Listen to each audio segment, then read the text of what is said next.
गुरु प्यारी साध संगत जी, प्यार भरी राधा स्वामी जी, साध संगत जी, आज की वीडियो को पूरा ज़रूर देखिए। अगर वीडियो अच्छी लगती है तो वीडियो को ज़रूर लाइक और चैनल को सब्सक्राइब करना मत भूलिएगा। साध संगत जी, जैसा कि आपको पता है, बाबा जी अपने सत्संगियों से बहुत ज़्यादा प्रेम करते हैं।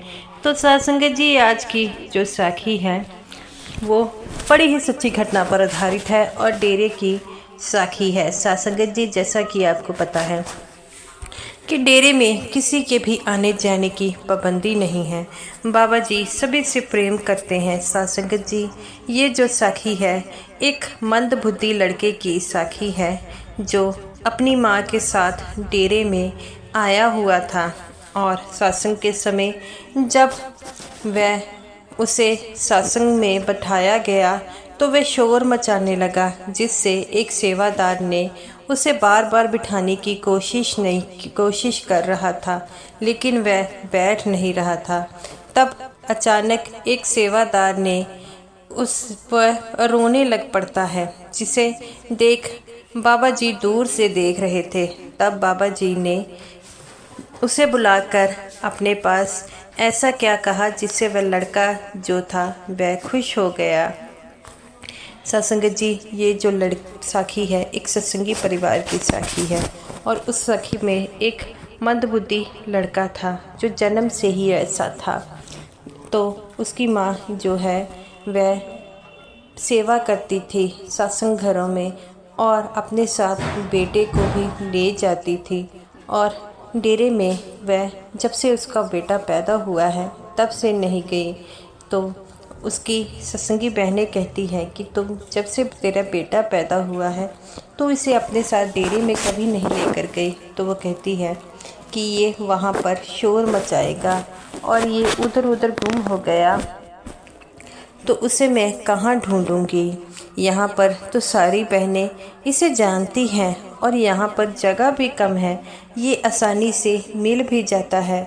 जब सत्संग होता है तो मैं इसे पीछे बैठ जाती हूँ और ये आराम से उस समय सो जाता है तो मैं सत्संग सुन लेती हूँ। लेकिन डेरे में तुम्हें तो पता है कितना नियम कानून है और पंडाल में कितनी ज़्यादा संगत होती है। अगर इसने शोर मचाया तो मैं क्या करूँगी। तो वो कहती है कि ऐसे मत कह, क्या पता बाबा जी की तुम लेकर जाओ तो इसे वहाँ पर फ़र्क पड़ जाए। तो वो कहता है कि ये जन्म से ही ऐसा है और वहाँ पर मैं भी नहीं जाती, क्योंकि मेरे जाने के बाद जो है मेरे बच्चे का पीछे से कौन ध्यान रखेगा।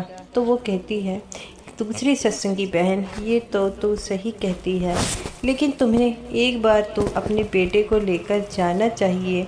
क्या पता ये सत्संग में बैठे वहाँ पर इसे बैठने की आदत पड़ जाए। तो वो कहती है कि बहन तो बात तो सही कह रही है, लेकिन ये इतना आसान नहीं है। तो वो कहती है कोई बात नहीं, मैंने भी अगले सप्ताह बाबा जी का वहाँ पर भंडारा है, मैंने भी जाना है और तू भी तैयार हो जाना। अपने पति को कह देना अपने बेटे को ले जाना, हम दोनों मिलकर इसे जो है संभाल लेगी। तेरे अकेले के लिए ये मुश्किल काम हो जाएगा।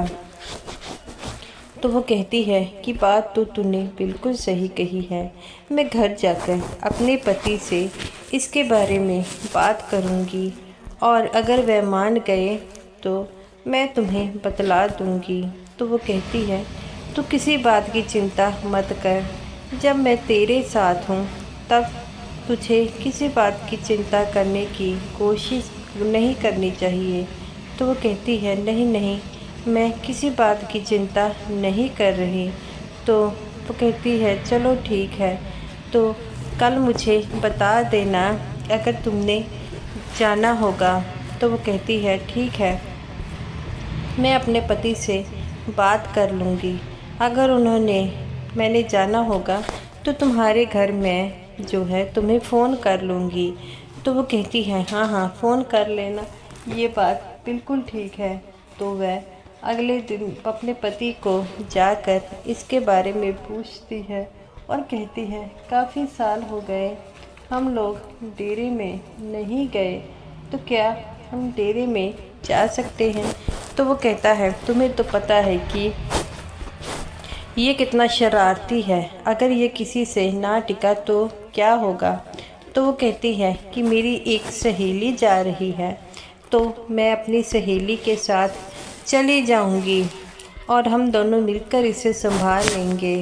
तो वो तो कहता है फिर ठीक है, तुम इसे ले जाना, लेकिन इसकी तुम्हें बहुत देखभाल करनी पड़ेगी, तुम्हें पता है ये उधर उधर भागता है। तो वो कहती है किसी बात की चिंता मत कीजिए, और वह कहता है ठीक है चली जाना। वो कहती है अगले हफ्ते हमने जाना है। तब वह अगले हफ्ते जाने के लिए बिल्कुल तैयार हो गए और बाबा जी की मर्ज़ी से वह दिन आ गया और वह अपने बेटे को बस में लेकर बैठी और उसका बेटा बस में भी आराम से नहीं बैठ रहा था। सारी बीबियाँ बात कर रही थी ये अभी नहीं बैठ रहा तो पंडाल में कैसे बैठेगा, तो इसे क्यों लेकर आई। तो जिस बात से वह शर्मिंदा हुई, एक बार तो उसका मन कर किया कि मैं बस से उतर जाऊं, लेकिन वह बाबा जी का नाम लेकर जो है बैठ गई। उसकी सहेली कहती है कि मेरे साथ यहाँ पर बैठ जाओ। वह दोनों बीबियाँ जो थी ब्यास पहुँच गई और ब्यास पहुँच के वह अपने बेटे का हाथ पकड़ा था। उसका बेटा बार बार हाथ छुड़ा रहा था, लेकिन उन्होंने हाथ नहीं छोड़ा। और अभी सत्संग शुरू होने में टाइम था, इसीलिए वह कैंटीन में चली गई। वहाँ से उन्होंने चाय पी और पंडाल के लिए रवाना हो गई। वह बीबियाँ को कहा गया कि आपको बच्चों वाले सेक्शन में बैठना है, तो वो कहती है कोई बात नहीं, हमने बाबा जी का सत्संग ही सुनना है, तो हम वहीं पर बैठ जाती हैं। तो वह दोनों बीबियाँ वहाँ पर बैठ गई और वह लड़का जो था 5 मिनट बैठा फिर खड़ा हो गया। बीबियाँ उसे बैठाने की कोशिश करती, लेकिन वह जो है बार बार ऐसे ही किया जा रहा था, जिस वजह से बाकी लोगों को भी डिस्टर्बेंस हो रही थी। तो उसे कहा गया कि आप पंडाल से बाहर चली जाएं। तो वो कहती है कि मैं पंडाल से बाहर नहीं जाऊंगी, तो आप मेरे बेटे के साथ जो है मैं यहीं पर बैठूंगी। दूसरी बीबी आई, उसने भी यही बात कही। तब वहाँ पर शोर मचने लगा। ये बात जब जथेदार जी के पास पहुंची तो वहाँ पर सेक्रेटरी साहब भी आ गए और कहने लगे कि क्या बात हो गई है, अभी 10 मिनट में बाबा जी का सत्संग शुरू होने वाला है और तुम बीबियाँ जो है शोर मचा रही हो। तो वो कहती है कि ये लड़का बार बार उठता है और बाकियों को भी डिस्टर्बेंस कर रहा है। तब जो है वहाँ पर सेक्रेटरी साहब कहते हैं कोई बात नहीं, इसे बैठ लेने दो। वह बड़े प्यार से बच्चे को समझाते हैं कि अगर तुम आराम से बैठोगे तो मैं तुम्हें बाबा जी से मिलवाऊंगा। ये बात सुनकर वह बड़ा खुश हो जाता है और कहता है कि अगर मैं आराम से बैठ जाऊंगा तो क्या आप मुझे बाबा जी से मिलवाएंगे। तो वो कहते हैं हाँ हाँ। तो वह लड़का आराम से बैठ गया। बाबा जी भी दूर से ये बातें देख रहे थे और वह सारा जो है सत्संग जो है आराम से बैठकर सुना, जिस बात से उसकी माँ भी बड़ी हैरान हो गई कि इसने सारा सत्संग जो है बिना शुक्र मचाए आराम से सुना है। तब जब सत्संग शुरू हो गया वह लड़का शोर मचाने लगा कि मैं पंडाल से बाहर नहीं जाऊंगा, मैं बाबा जी से मिलकर ही जाऊंगा। तो ये बातें सुनकर सेक्रेटरी साहब कहते हैं बेटा मैं तुम्हें अगली बार मन बाबा जी से मिलवा दूंगा, लेकिन वह अपनी ज़िद पर अड़ गया और सेक्रेटरी साहब से कहता है कि मैं बाबा जी से मिलकर ही जाऊंगा। जिस बात से सारे बड़े हैरान परेशान हो रहे थे कि अब क्या किया जाए। और सेक्रेटरी साहब को बार बार कह रहे थे कि इसका हल आप ही कीजिए। तब सेक्रेटरी साहब कहते हैं, कोई बात नहीं बेटा, तुमने बाबा जी से मिलना है ना, मैं तुम्हें बाबा जी से मिलवा देता हूँ। तभी सेक्रेटरी साहब जो है एक सेवादार को से बात करते हैं और सेवादार जो है बाबा जी से बात करते हैं, तो बाबा जी इस बात के लिए मान जाते हैं।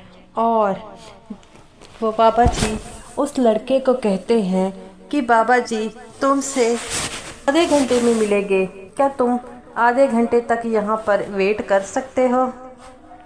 तो वो कहता है, हाँ हाँ, मैं आधा घंटा बाबा जी के लिए वेट कर सकता हूँ। ये बातें सुनकर उसकी माँ बड़ी अच्छी सचरक हो गई और सेक्रेटरी साहब से बोली, क्या आप सच में ये बातें कर रहे हैं? क्या बाबा जी सच में इससे मिलने आएंगे? तो वो कहती हैं, हाँ हाँ, मेरी बाबा जी से बात हुई है। बाबा जी कहते हैं कि मैं आधे घंटे बाद इस लड़के से मिलने आऊँगा और जितनी भी संगत होगी उन्हें भी दर्शन दिए जाएंगे। तो उसकी माँ उसे लेकर बैठ गई और कहती है, चलो इसी बहाने बाबा जी के दर्शन हो जाएंगे। और वह दोनों माँ बेटे वहाँ पर बैठे रहे और वो आधे घंटे में अभी 5 मिनट रहते थे। तो वह लड़का फिर कहता है कि बाबा जी ने कब आना है, बाबा जी ने कब आना है? तो सेक्रेटरी साहब कहते हैं, बेटा अभी 5 मिनट बाद बाबा जी आने वाले हैं। और वह आराम से बैठ गया। ठीक 5 मिनट बाद बाबा जी पैदल वहाँ पर आए और जितने भी वहाँ पर सत्संगी थे सभी को दर्शन दिए। इस लड़के के पास भी गए। ये लड़का बाबा जी को देखकर बड़ा ही खुश हुआ और कहता है कि बाबा जी आप मुझसे मिलने आए हैं? तो बाबा जी कहते हैं, हाँ बेटा, मैं तुमसे मिलने आया हूँ। तुमने बड़े आराम से सत्संग सुना, तुमसे यही कहा गया था ना कि बाबा जी से तुम्हें मिलवाएंगे, तो मैं भला तुमसे मिलने क्यों नहीं आऊँगा? ये बातें सुनकर वह लड़का बाबा जी को अपने गले लगा लेता है और कहता है कि बाबा जी, मेरी माँ बड़े दिनों बाद डेरे मुझे लेकर आई है। तब बाबा जी कहते हैं, बेटा अगर तुम हर बार ऐसा सत्संग सुनोगे तो मैं तुमसे ज़रूर मिलूँगा। तो वो कहता है, हाँ हाँ बाबा जी, मैं यहाँ पर आराम से बैठकर सत्संग सुनूँगा, अच्छा बच्चा बनूँगा। तो बाबा जी कहते हैं, बेटा तुम तो हो ही अच्छे बच्चे, अब अपनी माँ को कम परेशान किया करो। तो वो कहता है, हाँ हाँ बाबा जी, मैं अपनी माँ को बहुत कम परेशान करता हूँ। ये बातें सुनकर उसकी माँ फूट फूट कर रोने लग पड़ी और कहती है कि बाबा जी, आपकी दया मेहर मेरे बच्चे पर हमेशा बनी रहे। तब बाबा जी कहते हैं, बेटा किसी प्रकार की चिंता मत करो और ये सब कर्मों का चक्कर है और तुम्हारा बेटा बिल्कुल ठीक हो जाएगा।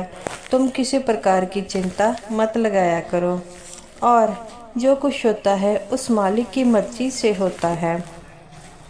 और वह बीबी कहती है, बाबा जी, मेरे किसी बात का कोई चीज़ नहीं है, ये सब हमारे कर्मों का चक्कर है, बस मेरा बच्चा ठीक हो जाए। बाबा जी कहते हैं, बेटा जैसे जैसे इसकी उम्र बढ़ेगी ये खुद ब खुद ही ठीक हो जाएगा, तुम किसी प्रकार की चिंता मत लगाओ, तुम तो सिर्फ सिमरन की ओर ध्यान लगाया करो, धीरे धीरे सब कुछ ठीक हो जाएगा। तो गुरु प्यारी साध संगत जी, वह दोनों माँ बेटे घर आए तो उसने आकर अपने पति को जब ये सारी बात बताई, उसकी बाती को इस चीज़ का जो है वह बिल्कुल विश्वास नहीं हो रहा था, पर वह बाबा जी पर उसका विश्वास बिल्कुल अटल है। तो वो कहता है, अगर बाबा जी ने कहा है कि ये धीरे धीरे ठीक हो जाएगा तो बाबा जी पर विश्वास रखो, ये एक न दिन बिल्कुल ठीक हो जाएगा। वो कहती है कि मालिक के घर में देर है अंधेर नहीं है और हमें तो उस मालिक की रज़ा में रहना चाहिए। तो गुरु प्यारी साध संगत जी, जो बाबा जी पर विश्वास करते हैं, बाबा जी हमेशा ही उनके अंग संग रहते हैं। हमें तो बस बाबा जी की रज़ा में रहना चाहिए। तो गुरु प्यारी साध संगत जी, ये रही मेरी आज की वीडियो अच्छी लगी हो तो वीडियो को ज़रूर लाइक कीजिएगा और समूह साध संगत जी को मेरी तरफ से प्यार भरी राधा स्वामी जी।